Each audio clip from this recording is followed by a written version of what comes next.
Our next guest is an accomplished writer and director. A couple little things you may have heard of before, like Loopers and Star Wars Episode 8, The Last Jedi. Yeah. And you want me to play his case?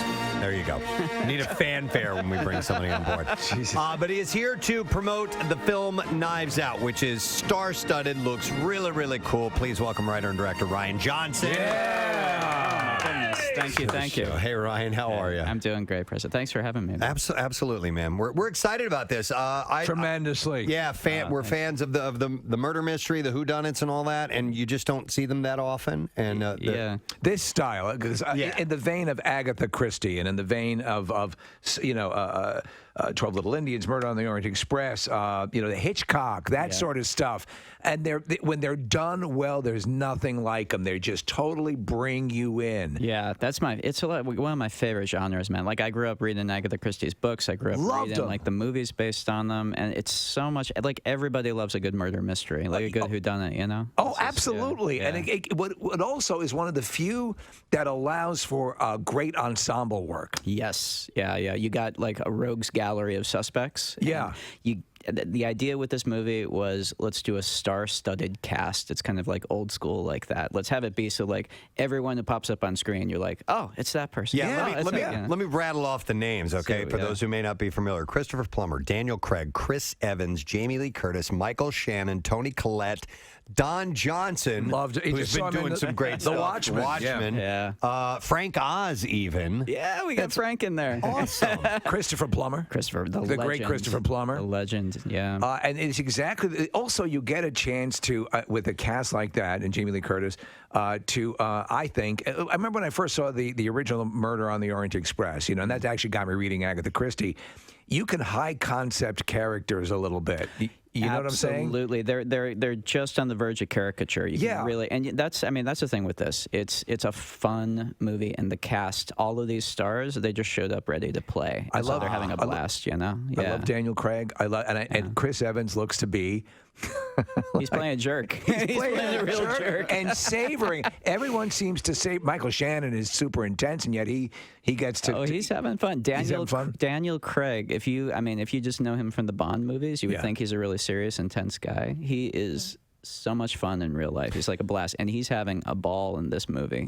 So what's it like? I would imagine you have scenes where everybody's in it at the same time. Those were my favorite ones. What's that got to be like? That where in between takes where these people are just kind of it's got to be fun. It was a party, man. Yeah. And also, we shot in a house in Massachusetts. It's like in a murder mystery mansion, but we were in like a real house, and so everyone liked each other. And in between takes, people wouldn't like go back to their trailers and get on their cell phones. They would all go down in the basement of this house, like around the pool table and hang out. Exactly what you want. It was like summer camp for movie stars. It was great. It was really fun. So, and I think you can see on screen how much fun everyone's having. The conceit is a celebrated writer, 85 years old, I guess. He's having a birthday. The family's a little disenfranchised. He wants to bring them together, reunite them. And in classic fashion, he ends up dead. Yep. And and then you have your but all the tropes that should be there are there. You know. Yeah. In a lot of ways, it's very traditional. Yeah, exactly. But then it also throws some curveballs at you. And the big thing it does, a lot of times when you see Agatha Christie adaptations, I love them dearly, but they're period pieces. Yeah. This is set today. It's modern, I love that. And all the characters are modern types, and so it's very much updated for 2019. And you're inherently you have a good sense of humor, and you see it permeate all your work. And I think a lot of times people forget that the original Agatha Christie stuff and the original Hitchcock always had a sense of humor. Oh, yeah. I remember there's a scene in Frenzy, the movie Frenzy, where they're sitting having a meal, and the meal is supposed to be analogous to the and it's just funny.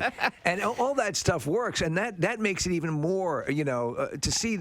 Absolutely, yeah. Well, and Poirot, Christie's Detective Poirot. When Peter Ustinov, he's my favorite Poirot. I think you're right. Back in the day, and he got the clownishness of him. I think Albert Finney was a little hard to understand. I love him. He's going all out, man. But I think Branagh's Poirot is terrific. Yeah. But Ustinov and David Suchet is terrific. Ustinov is my favorite, though. And there's something funny about they're having fun with these characters. Oh yeah. Well, Steve had mentioned a movie the other day that I loved, and I run into very few people who remember it, but was Murder by Death. Do you remember? Oh God, yeah, of course. Such a hilarious movie. Now it's a little more slapstick, you know. Yeah. Neil Simon wrote it. It's like it's more like Clue. It's more like a parody. Right. And he was a fan. He was a fan of that. So so you know, your one of your works, which I love, is Brick, which is everyone always says a Dashiell Hammett sort of vibe to it, with the sharp dialogue and everything. I mean, this is great stuff that doesn't get exercised a lot. Yeah, it's fun to go back. I mean, I don't know. These are genres that I grew up just like loving, you know. And so the idea is to get the essential pleasure of what everyone loves about them,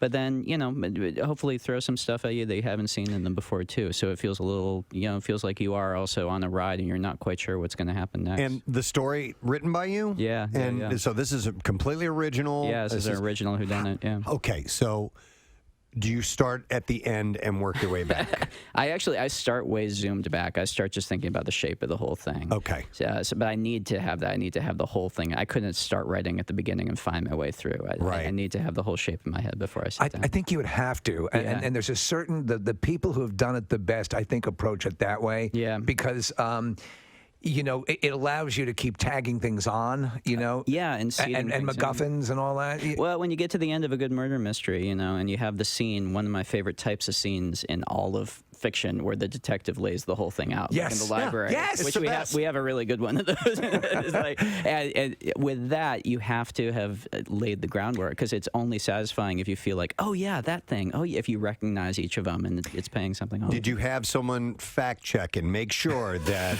what you did was legitimate? You know who was the best at that on set? Chris Evans. He would bust my balls, man. He would come up between every take and like, I was just noticed this, and then every time my heart would clench up because I was like, oh no, he caught me, and then I realized, oh no, it's because of this, and I would explain to him. Right.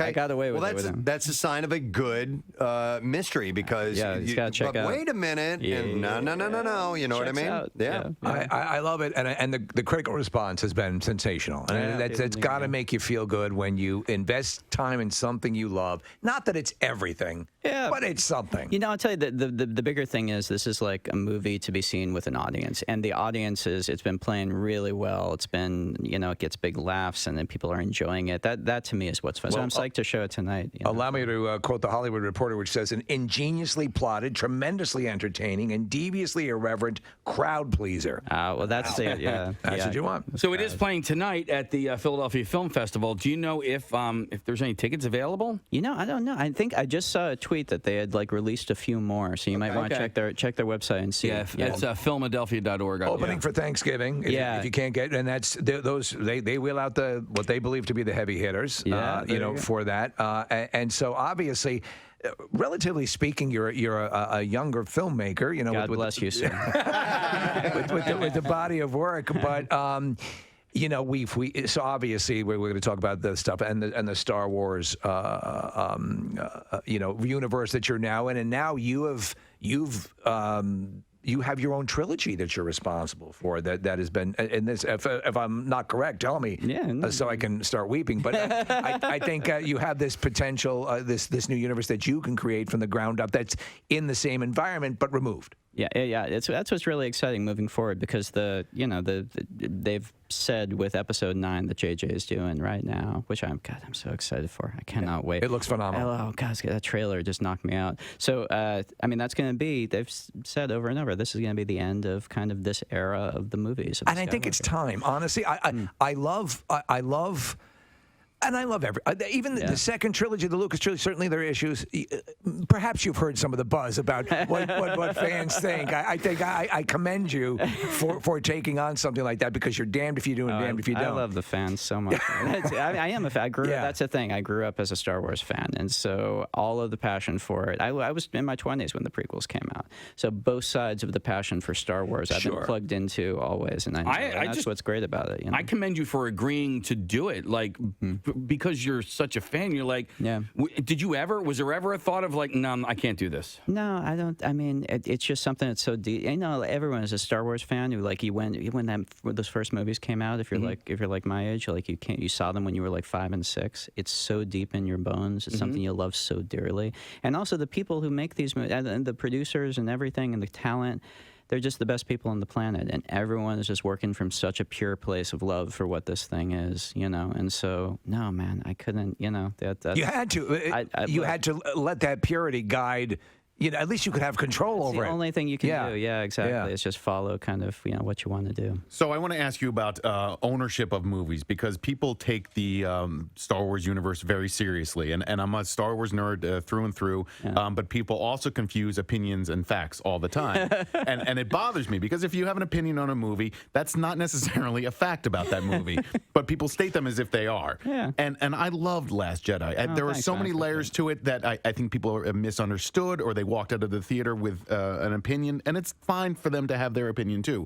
But what's your take on blowback or criticism or whatever? Does it bother you? Does it stick with you, or how do you interpret it? Well, like I said, I got to come at it from, again, the perspective of being a Star Wars fan my whole life, and realizing that the passion for it, there are two sides to that. The passion's going to land one way for some, and if you don't like something, that passion's going to apply back the other way, and there's no use.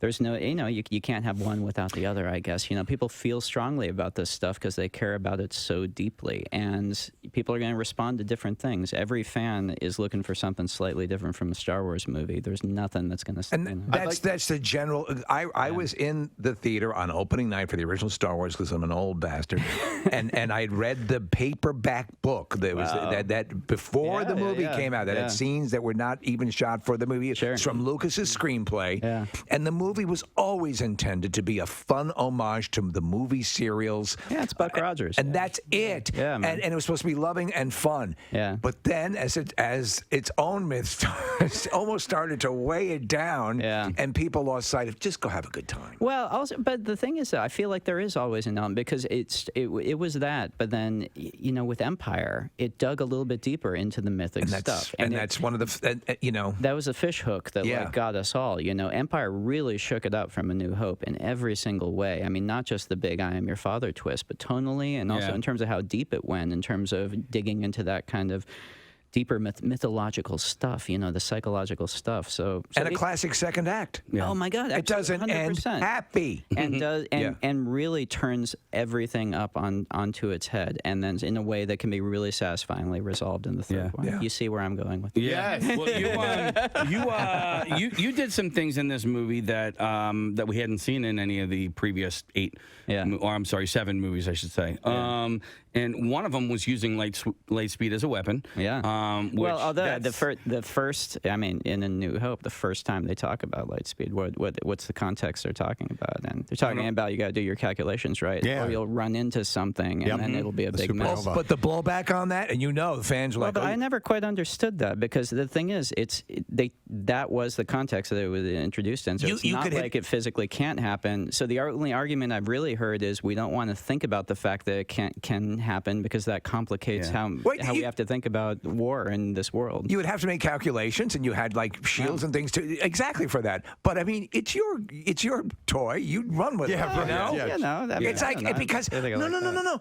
So the 8-foot talking carpet, that's real. Relax. It has to make sense within the context of the world. And you're right. But I feel like that I can stand behind. No, it was a mother effer of a scene. Yeah, that scene. Come on.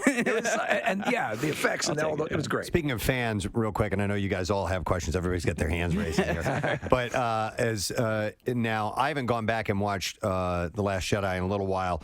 But is that I think fans had a bunch of fun with the fight scene where Kylo and Rey, you know what I'm talking about? They used the different pieces of music. Did you happen to see those? Yeah, that was really fun. Everyone started remixing it to different songs. Oh, our own Nick Murphy, who I introduced you to, he did a whole... he did like a dozen of them. He did a whole album. Some funny ones and some other ones that tonally absolutely made sense. I love it. I think he might have even used Firework from Katy Perry. That's great. That's great. I totally see that. Yeah, that's a blast, man. You gotta love that fans are having Well, that's what I mean. They take it and they make it their own, whether it's that or fan fiction or fan art, or people just take this stuff so personally. That's what's great about it. In A New Hope, Luke meets Leia via a hologram, and in The Last Jedi, Luke says goodbye to Leia via a hologram. Was that your idea? Yeah, man. You got. I mean, the symmetry. You know, you're always looking for symmetry. If you can hit that sweet spot with symmetry, so that even if you don't, you know, the first time you watch a movie, you aren't thinking of it in those terms. When you step back and take a look at the whole thing laid out, you're like, oh, this rhymes with this, and this, it bookends this. Especially with something like Star Wars, you're always searching for those, you know, those things to lay in there. Thank you for answering questions about it, because I know you're here to talk about Knives Out, and I can't wait to see that movie as well. But while we have a director of one of the Star Wars movies in the studio, about Star Wars. We lavish love on Knives Out as well. But I also have to ask you, Looper is an amazing film, and it also speaks to your ability to add. I remember watching that and go, wow, this is a really cool conceit. I'm thinking of like has a Harlan Ellison, Philip K. Dick sort of vibe to it. It's cool. It's jumping around. And then it gets you emotionally too, and you know when you're, and that's something that I think when you can do that in all this stuff where you can go down one path and phone it in, and then it becomes something where it gets you viscerally with the kid and what his future will be and how things have to be right. That to me was just such an amazing. And I don't want to give it away if you've never seen it. You need to see Looper if you've never seen it. But working with Bruce Willis and working with Joseph Gordon-Levitt, who you worked with in Brick as well, you start to build an ensemble of people you go to, there are people that are comfortable. Who do you consider your go-to, people now? Well, I haven't worked with him for a few movies, but Joe Gordon-Levitt is one of my good friends. Awesome, and he's so good, man. Yeah. He's such a good person. He's such a lovely, wonderful guy. And I managed Last Jedi. He wasn't. We got him in there as a voice, alien voice. Okay, I was Knives wondering. Out. We had to get him in there as a voice too, because he wasn't available. So you keep your ears peeled. He's in there. So you guys are friends. Yeah, we're buddies. Okay, because he's in a scene of a movie. It's one of my favorite theatrical scenes ever, and it's a movie called 500 Days of Summer. Oh yeah, and it's when the Hall & Oates song comes on. To me, and there's a Han Solo thing in it as well. But I would love to meet that guy. He is a good friend of yours. He's a sweetheart, man. He is so cool. We tell him that I love him. Let's call him right now. Let's get him on speaker. Whenever I hear that song, I bounce around like he does when he's walking down the street. Like I want to do what he did in that movie. We made the very first movie I made was called Brick. It was like a weird high school noir, and he was in it twice today. I haven't seen it. Oh well. Did you shoot that at the high school you went to? I did. Yeah. I shot at San Clemente High School down in Orange County. That's wild. Yeah. That's got to be cool to come back with a film crew to the school that you. It was cool, but we were really low budget. We were like micro budget with that movie. Still. So I think we were more annoying to them. I'm surprised that they didn't kick us out before we were done filming. Well, Knives Out, honestly, is I cannot wait to see it. It looks phenomenal, and so I assume, have you done the full premiere route yet, or is where this is one cog in the premiere? Well, Philly is not a cog. I know. This is the main engine of the whole tour. Thank you for saying that. We premiered at Toronto, and I just came from the Chicago Film Festival, and we're here tonight, and I'm psyched to see it with like I said, man, this is a crowd movie. This is a crowd-pleasing movie. It's so much fun to be in the theater when a big crowd is watching this. Love it. Can I ask what the title refers to, or is it a plot point that we need to wait for? No, sort of. There are knives in it, but the Radiohead song is what it kind of stuck it in my head years ago. Amnesiac, I think it's on, and Knives Out. Okay. And so that phrase just always seemed like a cool turn of phrase to me. It seemed like a good murder mystery. It always indicates. And the knives are out. Your knives are out. Your knives are. Yeah, exactly. Yeah. Somebody's got it. Yeah. Which definitely applies to the family in this movie. Awesome. Yeah. Can I jump in real quick? I just want to ask you, because I know that you do have your fingerprint on the Breaking Bad universe, and you directed a couple of episodes of the final season. Yeah. I watched El Camino, and then I was like, oh, God, I got to go back and watch the final 2 seasons. So I did that, and then I watched El Camino again. So you directed Ozymandias, and I got to ask, is that the episode where Walt calls Skyler and has the phone conversation with her? Yeah. That is like some of the finest acting I've ever witnessed in my entire life, because he is saying things to her without saying them. But he's also so what you're hearing through the phone is what he's saying, but emotionally he's not saying those words. And Can you explain that better than what I just said? No, you put it just beautifully, man. Okay. And Cranston, I mean, that's the explanation. It's one word. It's Cranston. That dude is just Cranston. So you didn't have anything to do with that? No, man. No, honestly, you show up and you do your work as a director, which is on set to be an audience for the actor, and so you watch it. If you feel something, you say it to them. If you feel, try this, try that. The truth is, though, especially with Breaking Bad, I mean, the writing is so good. Those actors. As a director, it makes your job so easy. You just show up on set and just like roll with it and try and maximize it. Real quick, how many takes for that particular scene? I don't know. I think it was freezing that night, so I don't think many. I think it was maybe 3 or 4. And then Anna Gunn, Skylar's side of the call. It's interesting because I remember with Yoda, with Mark and Frank Oz, Mark Hamill and Frank Oz. Yeah.